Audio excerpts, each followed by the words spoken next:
Hi, I'm Amanda Hammerly, the Executive Director of the International Association of Insurance Professionals. I'd like to welcome everyone to today's webinar, From the Cubicle to the Boardroom, the C-Suite Journey. This is a new initiative for IAIP for our young and new professional special interest community. So we do hope to do more of these in the future, and we're always looking for topics of interest and individuals we can interview. So if you do have suggestions for the future, please let us know. I will pop my email here into the chat box as we go along. And I do encourage everyone to use that chat box. We want to see you. We want to know where you are. We're just excited to welcome you here today. So if this is your first time joining, we are so pleased to have you. If you've been with us before in a webinar, thanks again for joining us. But before we get started, let's go over a few housekeeping items and announcements. You will be on mute throughout the presentation. You can hear us, but we cannot hear you. If you'd like to ask some questions, please submit your questions using the Q&A section of the control panel on your screen, and we will review the questions as time permits. We are recording this session and it will be available within 2 business days on the IAIP YouTube channel. If you have found us today on YouTube, we are so thrilled that you are joining us, and thanks for watching. So here is in the chat box the link to our direct YouTube channel. So please help me welcome Chelsea Lynn-Brodsky, the YMP SIC co-chair, and our very special guest, Barbara Richardson, CEO, Arizona Department of Insurance and Financial Institutions. Thank you both for joining us. So the idea for the webinar series like this one has been something we've talked about for a few years, but such is life, you get busy and other projects take priorities, and it got put on the back burner. But that was until I read Barbara's bio. For those of you who are not aware, Barbara has graciously agreed to also be one of our Ignite Luncheon panelists at our convention that will take place in Scottsdale, Arizona, June 7th through the 9th. And so in preparation for the event, we request bios from all of our panelists. And I was reading your accomplishments, Barbara, and I knew that we have secured a true gem of the insurance world. So thank you for lending your time today to our membership to discuss your journey to the C-suite. So to start, would you mind giving us a brief overview of your journey? Sure. So basically I started out as because I'll go back to the beginning because it was a bizarre journey. I was an English major in college, and I studied medieval poetry because I think everybody needs to study medieval poetry as to be an insurance person.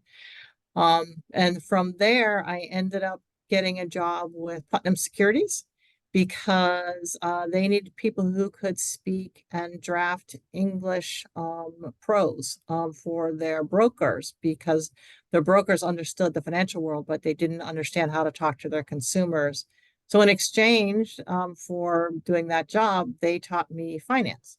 So it was a great plus for both of us, and ended up really loving finance, and sort of looking at securities in general, and ended up moving over to Kemper Financial, where I took on the dealer services and the consumer service areas in Kemper Financial, and helped them move their company from Chicago to Kansas City. And that was all great fun, except that my family was back in Chicago. So after making that move, I went back to Chicago and worked at CNA Insurance, doing investment, working on their investment portfolios, because while I was working with Kemper, they paid for my master's degree. So I have a master's in finance. And so I will tell you, all along the way, I would exchange job for education. And I it was worth taking a little bit of a cut in salary in order to get a little bit more education. And every bit of the way, it's made a huge difference. So I was able to take my CNA work and then shifted over to start working for the Federal Reserve Bank in Chicago, where I ran their financial unit for a few years before taking some time off to hang out with my kids in Virginia. So I've been moving around a little bit also as this whole thing's been going on. Had great fun raising the kids. And I will tell you, I kept busy doing that. Um, uh, and also doing things like taking woodworking classes where I learned how to make um, dressers and tables and desks and the whole thing from raw wood all the way to the very finishing end. And it was good for my head because I love my kids. But they they are little kids, and I have this sort of like I also want to be learning at the same time. So it was a good outside passion that worked out really well. And kept my mind active. And then I ended up taking a class at William and Mary, a law school class at William and Mary just for fun. And once I did that, I was hooked. I'm like, okay, I'm gonna go to law school. So I I moved. Family and I moved to New Hampshire, and I attended Pierce Law School up there. It's now the University of New Hampshire School of Law, and took extra classes, of course. And then learned about intellectual property. It's just so happens that school has a lot of intellectual property courses, and was a TA for reading, writing, torts, education law, and taxes. So I actually spent a lot of time teaching, which I love because it made me learn um, the, the ideas and the techniques and the law even better. So then I took that and got a job teaching at Franklin Pierce College for a little bit while I started my law practice. And that, again, great fun. Taught in the first taught in the undergrad, doing uh, um, just basically the legal classes at the lower college. And then I ended up getting a job at the law school itself, teaching insurance law. And at the same time, got a job over at the Department of Insurance, which was pretty funny because I came in as their assistant director. And the reason why they brought me in was because my investment background, not because there was anything I knew about insurance in general. So they needed an operations person. So I took the fact that I understood operations and learned insurance. So basically just kept feeding on each other until I ended up getting to the point where it's like, okay, I'm ready for a C-suite. I picked up more information than probably anybody thought they could. And I was able to use all the bits and pieces, everything I learned, to always do big picture views. So I was able to get a job in Nevada as their insurance commissioner. And I did that for 6 years before I then was able to land this job, which is insurance and banking and finance. So long journey, but it's been great fun, and I wouldn't have traded a minute of it. Okay, so now you all see why when I read this bio, it was quite a journey, very impressive. And if I can take anything away from that is that you love to learn. Yeah. Education and continuing that education is at the center of everything you've done so far. That's really impressive. So Chelsea, you want to get us started? Absolutely. So I think as soon as I read this question, you're going to be like, I think we know the answer. But when you entered the workforce, did you have a clear vision of where you wanted to be 30 years down the road? And if so, did you end up following your envisioned path? If not, how was your path different than you envisioned? Yeah, as I just laughed. No, not at all. No. It was completely different. I don't think anybody ever assumes they're going to get into insurance or even insurance regulation. But I will tell you, it is absolutely fascinating. And like I said, I wouldn't have traded the journey and everything, sort of all the pieces I picked up on along the way. And I think that's what I always try to encourage people to do is you may feel like your job today isn't doing much, to get you further along the path, but everything you do, if you're looking for a C-suite, if you're looking to head towards a head of any agency, any department, any company, the broader the breadth of the information that you can gather, the easier your life's going to be, and the more fun the job's going to be. That's some great advice. Our next question is, what do you feel has been your greatest professional accomplishment? Wow. I know for someone with your resume, I mean, this is a really tough question. No, I think my greatest accomplishment, I mean, they've all been about getting laws changed to protect consumers. So for me, those are huge accomplishments. Those are, you see a wrong and you work with both sides and you try to figure out how to get some kind of meet in the middle so that you've changed the people's lives. I think those are probably the biggest accomplishments, and I can't point to even just one because there's been a few that make me feel really proud that I've been able to be a part of that and a part of like I said, the help to the consumers and no burden to the insurance market and industry. And I think you're always looking for that sweet spot. All right, so next here we have, and the term imposter syndrome is often mentioned, particularly when you start a new role. How have you dealt with the effects of imposter syndrome personally? So I try to ignore it. So probably what is helpful, and I know this is cliche, so I apologize right up front, is that I think women suffer from imposter syndrome more than men do. And it's been one of my sort of goals in life to not take on any more or any less than any man would ever have to do. And so I'm like, look, if I talk to my male friends and they don't have it, then why should I? You just have to keep on putting the time in and putting the research in, and it goes away. It really does go away. But every once in a while, some new big project will come along and I'll be like, okay, just take a breath. Start learning again. Yeah. All right, so are there any stops in your journey that you would like to revisit? Are there any areas of your career that you would like to do again to get a different outcome? I don't think so. I think everything builds on itself. So I'm sure I could do all kinds of things differently, but if I kept on redoing old stuff, I wouldn't be moving forward. So I have a tendency to try to learn from my mistakes, not to relive them or in that kind of way. So a similar topic there. If you could give your 25-year-old self any type of career advice, what would that career advice be? So my career advice is keep an open mind. The look for opportunities that push you and test you a little. The next job should not always be a safe job. It should be something that you never thought you were capable of, but give it a shot anyway. And you might find that the joy in your career comes from making those kind of leaps. All right.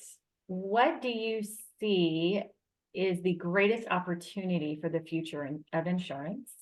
And how should a young professional prepare now to ensure that career path? So insurance is going to be around for a long time, so I'm not worried about that. So nobody should be worried about that. I think probably what we're seeing is a lot of very ingenious ideas coming from people who are not insurance, who don't have an insurance background. That doesn't make them bad ideas, but there really needs to be people who could help them bring those to fruition, who understand insurance markets, who understand insurance products, because the regulation of insurance is not going to change significantly. All it's going to happen is there's going to be more tools in the toolbox. So if you can help ever be an interpreter between new technology and what's happening in the insurance world, you'll go far. Because, like I said, those folks are coming up with a lot of AI. It's going to end up. I know that sounds bad, but it'll end up failing because it can't figure out a way to penetrate the market. And before this call started, we were actually just sort of chit-chatting, getting make sure our technology was working. And we were talking about how IAIP is coming to Scottsdale, Arizona in June. And Barbara was sharing some stuff with us about what you just said right there about these new technologies that are coming to market and the need for the insurance world to help interpret them. So we were going to talk about it at the end, but you want to talk about the taxis that you were sharing, the information. That was kind of fascinating. Sure, yeah. So we have here in Phoenix Waymo, which is Waymo. It's a company that does self-driving taxis. So, and they have been experimenting here in the Valley for quite some time to see how they work in any kind of city environment. They look like little tuxedo cars with a bell on top. And they're fascinating to watch go down the street. And I would say that if you have a chance to get inside one, do. And I will tell you, years before, as one of the functions that I was able to be a part of, there's a team of us who went to the Waymo factory and talked to the Waymo engineers about safety initiatives, different design things that they need to be thinking about to make sure that they could bring them into places where they could actually get insurance on them. Like, do they get fleet insurance? Do they get single car insurance? Would they ever be something that a single owner would be purchasing? We also talked about safety features inside of the vehicles. On all of those discussions happened way before Waymo actually showed up in Phoenix. And to see them now on the road, it's been very interesting because we've seen a transition in the way the drivers in the area drive. So the Waymo cars follow the law. They are very strict, like they follow the speed limit, they follow the turning requirements. Basically, they have brought themselves to a position where they don't follow the rest of the traffic. They stay within the law itself. And it has affected the traffic here, which has actually made it safer to drive around Phoenix because people who are used to driving here understand that those cars will follow all the rules, including the speed limit. So it's made the rest of us who are probably lead-footed, unfortunately, I'm one of them, slow down. And though it can be irritating to be behind one, it really is it's an amazing feat that they've able to make that kind of effect on the local just habits and driving experience. It's just super interesting to think there's so many amazing ideas and how insurance is affecting how it's rolled out into the marketplace and how it's used and helping them think through how to make it better, safer, more, just putting that in your mind now and thinking forward 30 years. Like if you can get that mindset now, how much further that's going to take you in your career.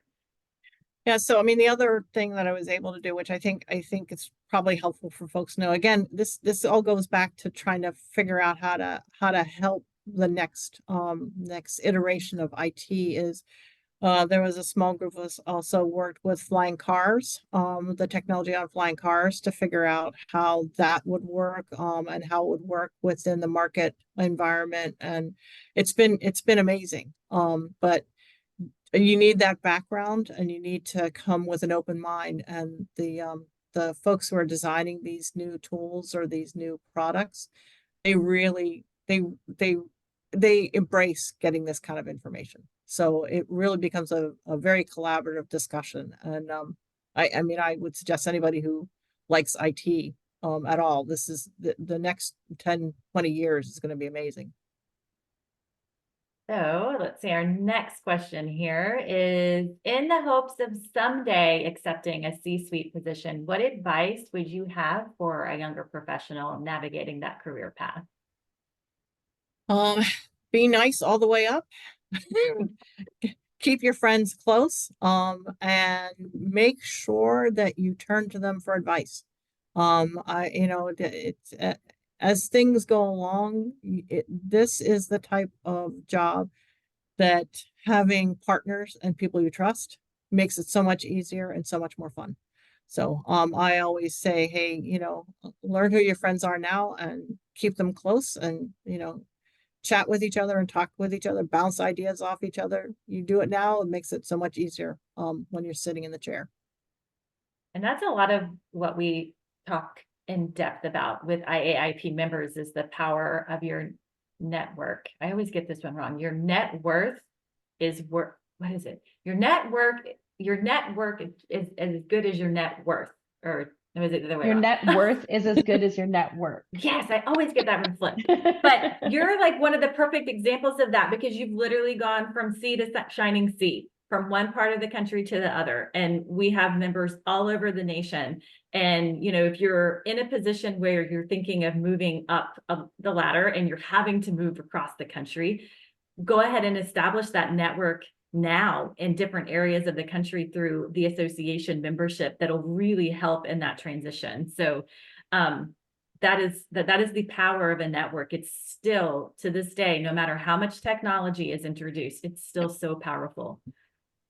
Yep. And the I still technology, I still talk to people all over the country intentionally. And go back to people I worked with all over, and thrilled when they get promoted, and we just, like, okay, we're helping each other out. Yeah.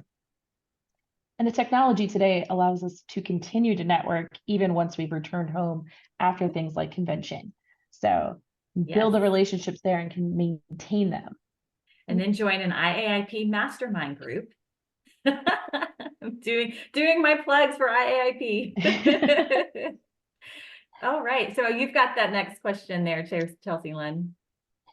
We see many younger professionals more concerned about only salary when looking for a new position, but they don't consider the full compensation package, career progression, and stability of the company they're applying to.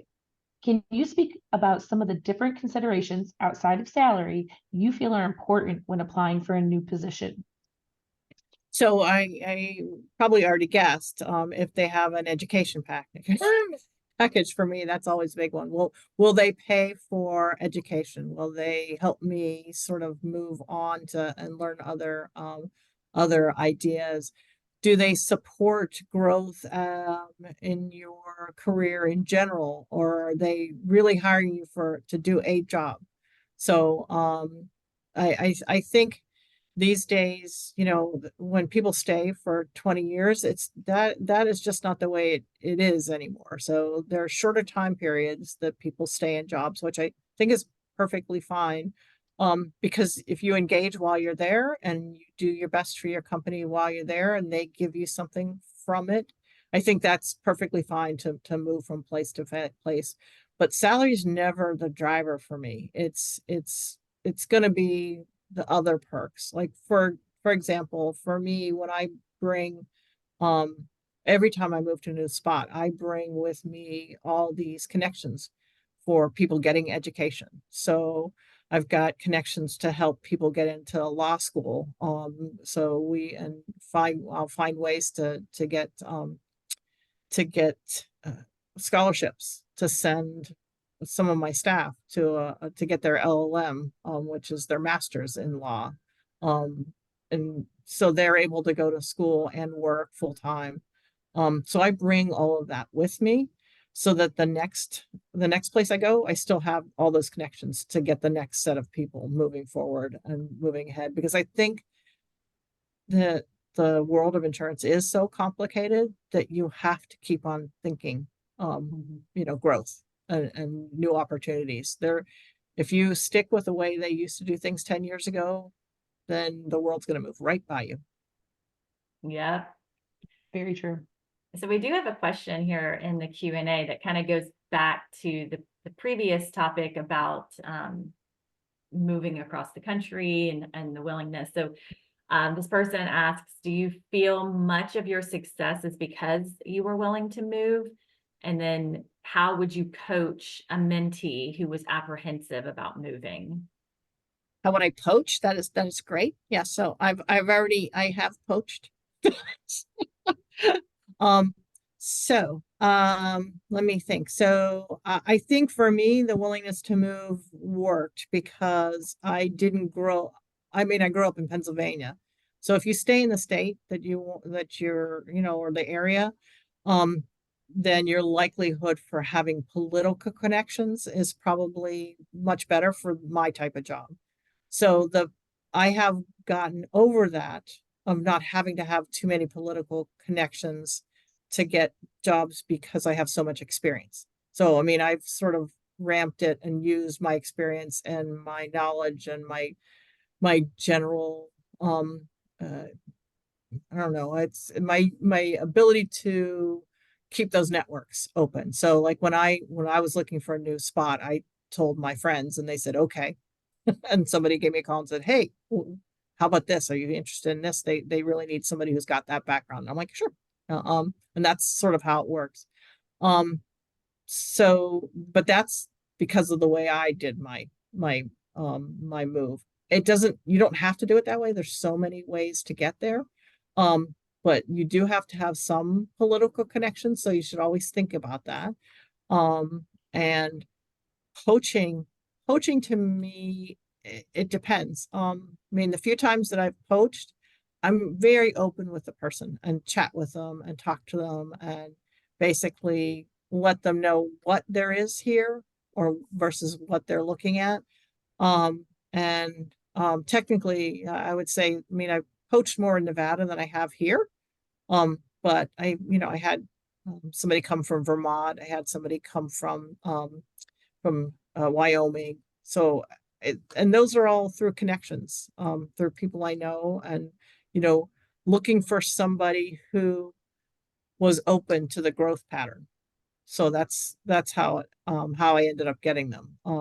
So I think you have to be willing to say to whoever's trying to poach you to, it's like, I can't go there, but if you ever move to X, keep me in mind. And that's some of the way that this has worked too. So what about coaching somebody into moving across the country? If someone came to you and said, I've got this opportunity, how would you give them advice on the coaching end of it? So, you gotta coach them about their job. You gotta coach them about their family. You gotta coach them. I mean, because all of those things are important to people. I mean, they really are. So you have to think through what's best in the long run, not what's best in the short run. And it costs money to move across country. So you have to understand why you're doing it and how you're doing it.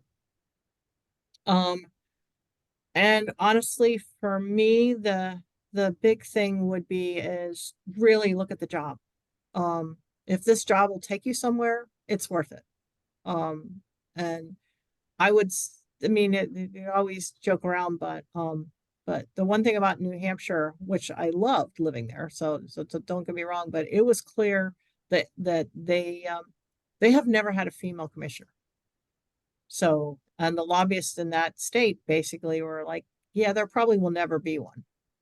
So the question is, was it worth my time to spend another 20 years there and put the time in, or was it worth it to move? And for me, it was worth it to move. It doesn't mean it wouldn't have eventually happened. I just wasn't willing to wait. I think that's understandable. All All right. right. So in our current times, 4 years post-COVID, so much has changed so quickly. How have career paths changed for the insurance professionals that you see now in a post-COVID environment? So I think the hardest thing for insurance professionals now are people are doing so much more online with less information than they had when they talked to people. I think that's the one harsh thing is insurance is quite complicated, as you all know.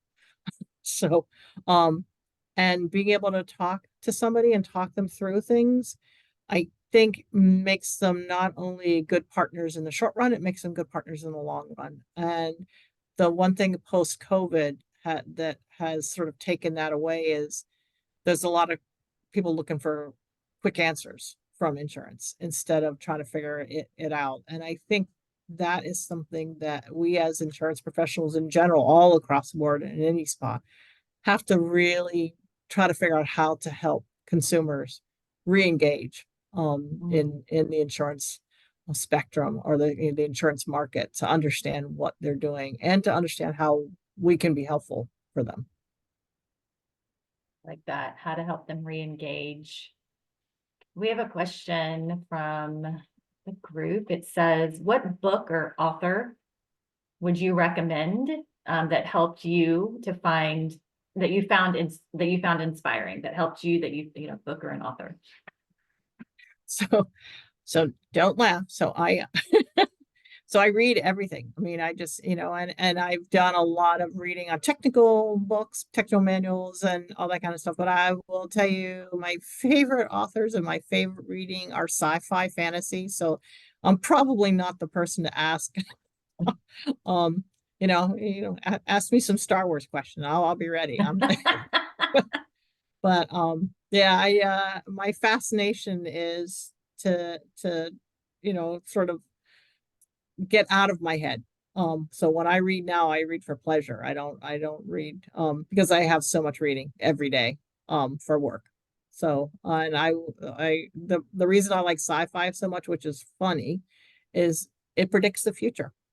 And it's like, the Jetsons even knew there'd be flying cars. So Yeah, so no wonder you were like perfect to come forward and start looking at the insurance of flying cars, like, because it's something that it's always kind of piqued your interest. And so then you're able to have a real life application to a future scenario. That's really cool. All right. Okay, and so so I, oh, go well, I ahead. did, but one more thing, somebody just did ask my top sci-fi.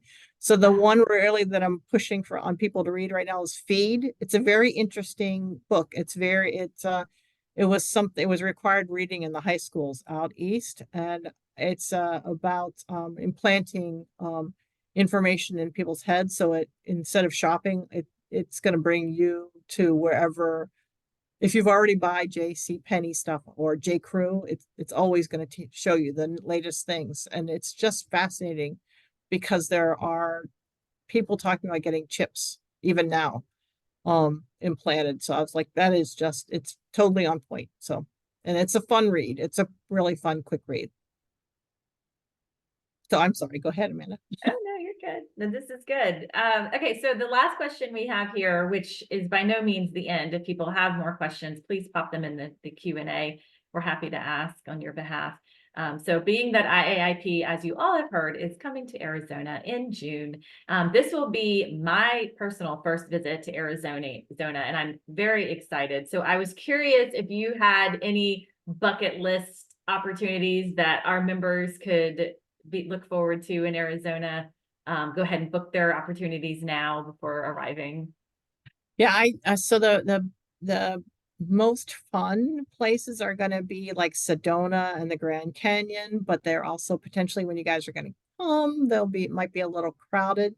But there's a hike that's amazing called Montezuma's Castle, and there's a waterfall there that's just absolutely beautiful, and it's only a couple hours away from the city, so you can't take a taxi cab. You're going to have to rent a car, but it is just gorgeous and definitely worth going to. I also like the Superstition Mountains if you get a chance to go out and hike. And so don't miss out on that. And I would tell you that if you get a chance to go to Tucson and go to Old Tucson where it's the movie sets where they filmed all the old Westerns. It's hilarious. It's just it's a crack up, and the food down there is just absolutely amazing. So Tucson's definitely worth. And yeah, and was it Tombstone is not that far off once you get there. So that'll get you out of the beaten path and away from the heat of Phoenix, because Phoenix is what they call a heat island.